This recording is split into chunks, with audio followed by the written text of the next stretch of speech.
بسم اللہ الرحمن الرحیم۔ السلام علیکم۔ مہر وائس چینل میں خوش آمدید۔ ایک بار موسیٰ علیہ السلام اللہ تعالیٰ سے ملاقات کے لیے کوہ طور پر جا رہے تھے۔ ایک جگہ آپ علیہ السلام کو پتھر سے رونے کی آواز آئی۔ پوچھا کہ تم کیوں رو رہا ہے؟ پتھر کہنے لگا، مجھے اللہ کا ڈر ہے کہ کہیں قیامت والے دن مجھے بھی جہنم میں نہ ڈال دیں۔ اس پتھر کو شاید یہ خدشہ اس لیے ہوا ہوگا کہ اللہ تعالیٰ نے قرآن مجید میں ارشاد فرمایا، جہنم کا ایندھن انسان اور پتھر ہیں، لہٰذا اس پتھر نے کہا کہ کہیں ایسا تو نہیں اللہ تعالیٰ مجھ کو بھی جہنم میں ڈال دیں۔ اگر میں بھی ان جہنمی پتھروں میں رہا تو میرا حشر بھی برا ہوگا۔ اس بات کو یاد کر کے میں رو رہا ہوں اور کہنے لگا کہ آپ علیہ السلام اللہ کے پیغمبر ہیں اور کوہ طور پر اللہ سے ملاقات اور مناجات کے لیے جا رہے ہیں۔ آپ علیہ السلام میرے حق میں سفارش کر دیجیے۔ حضرت موسیٰ علیہ السلام نے اسے تسلی دی اور کہا، میں اس وقت اللہ کے دربار میں جا رہا ہوں، اللہ سے دعا کر کے تیری بخشش کرا دوں گا۔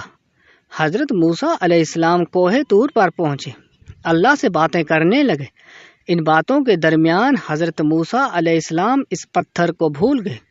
محترم ناظرین، اب دیکھیے اللہ کی رحمت، اور اس پر قربان جائیے کہ جب واپس ہونے لگے تو اللہ نے کہا، اے موسیٰ، تم اس پتھر کو بھول گئے، کیا تم نے اس سے سفارش کا وعدہ نہیں کیا تھا؟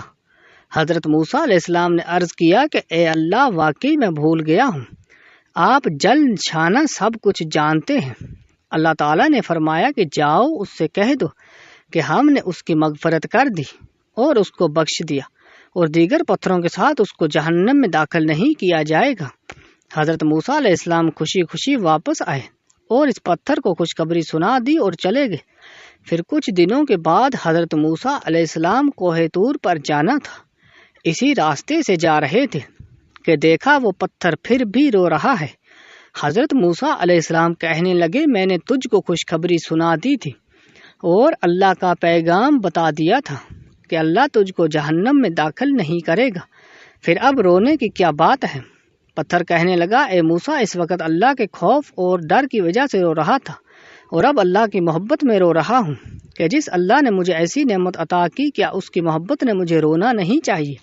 اللہ اکبر۔ اگر کوئی یہ سوال کرے کہ پتھر کے رونے کی یہ بات کیا صحیح ہے اور اس کی کوئی دلیل ہے، تو میں عرض کروں گی، ہاں، اس کی دلیل قرآن میں ملتی ہے۔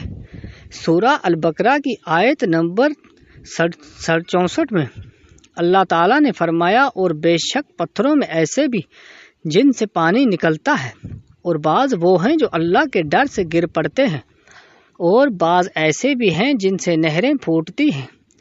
حضرت مجاہد رحمۃ اللہ علیہ اس کی تفسیر میں فرماتے ہیں کہ جو بھی پتھر ایسے ہوتے ہیں جن سے پانی نکلتا ہے یا وہ اوپر سے لڑک کر گر جاتے ہیں، جن سے نہریں اور چشمے ابلتے ہیں، وہ دراصل اللہ کے خوف کا نتیجہ ہوتا ہے۔ حضرت موسیٰ علیہ السلام نے ایک دفعہ اللہ تعالیٰ سے پوچھا، میرے ساتھ جنت میں کون ہوگا؟ ارشاد ہوا، فلاں قصاب تمہارے ساتھ ہوگا۔ حضرت موسیٰ علیہ السلام کچھ حیران ہوئے اور اس قصاب کی تلاش میں چل پڑے۔ وہاں دیکھا تو ایک قصاب اپنی دکان میں گوشت بیچنے میں مصروف تھا۔ اپنا کاروبار ختم کر کے اس نے ایک گوشت کا ٹکڑا ایک کپڑے میں لپیٹا اور گھر کی طرف روانہ ہو گیا۔ حضرت موسیٰ علیہ السلام نے اس قصاب کے بارے میں مزید جاننے کے لیے بطور مہمان گھر چلنے کی اجازت چاہی۔ گھر پہنچ کر قصاب نے گوشت پکایا، پھر روٹی پکا کر اس کے ٹکڑے شوربے میں نرم کیے اور دوسرے کمرے میں چلا گیا جہاں ایک انتہائی کمزور بڑھیا پلنگ پر لیٹی ہوئی تھی۔ قصاب نے بامشکل تمام اسے سہارا دے کر اٹھایا، ایک ایک لقمہ اس کے منہ میں دیتا رہا۔ جب اس نے کھانا تمام کیا تو اسے بڑھیا کا منہ صاف کر دیا۔ کھانا کھا کر بڑھیا نے قصاب کے کان میں کہا، جسے سن کر قصاب مسکرا دیا اور بڑھیا کو واپس لٹا کر باہر آ گیا۔ حضرت موسیٰ علیہ السلام جو یہ سب دیکھ رہے تھے، آپ نے قصاب سے پوچھا، یہ عورت کون ہے اور اس نے تیرے کان میں کیا کہا؟ جس پر اس نے مسکرا دیا۔ قصاب بولا، اے اجنبی، یہ عورت میری ماں ہے۔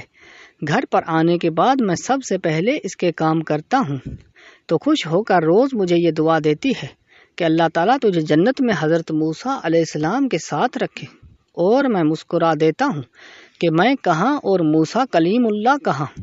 سبحان اللہ، اللہ والوں کی شان دیکھیں۔ جسے اللہ چاہتا ہے اسے نوازتا ہے۔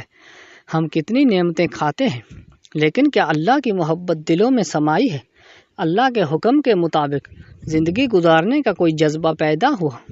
جانور اللہ سے ڈریں اور پتھر میں اللہ کا خوف ہو، لیکن انسان بے خوف ہو کر زندگی گزارے۔ کس قدر حیرانگی کی بات ہے۔ آج ہماری نمازوں کی کیا حالت ہے؟ کتنے لوگ ہیں جو 5 وقتہ نماز نہیں پڑھتے، کتنے ہی لوگ ہیں جو جمعہ تک کی نماز نہیں پڑھتے۔ ایک جانور کو اللہ کے ڈر کی وجہ سے پریشانی ہوتی ہے اور وہ چلاتا ہے، جس کا اثر یہ ہوتا ہے کہ آدمی سے سویا ہی نہیں جاتا، اور ہم جانوروں کے بارے میں سوچتے ہیں کہ یوں ہی چلاتے ہوں گے۔ نہیں، بلکہ کبھی یہ اللہ کے ڈر سے روتے ہیں، کبھی یہ ہم کو احساس دلانے اور ہم کو شعور کو بیدار کرنے کے لیے روتے ہیں۔ چونکہ ان کی بات ہم کو سمجھ میں نہیں آتی، اس لیے ہم سنی انسنی کر دیتے ہیں۔ اللہ تعالیٰ سے دعا ہے کہ اللہ تعالیٰ ہمارے دلوں میں اپنا خوف پیدا فرمائے اور ہم سب مسلمانوں کو اپنے اور اپنے پیارے نبی حضرت محمد صلی اللہ علیہ وسلم کے بتائے ہوئے راستے پر چلنے کی توفیق عطا فرمائے۔ آمین یا رب العالمین۔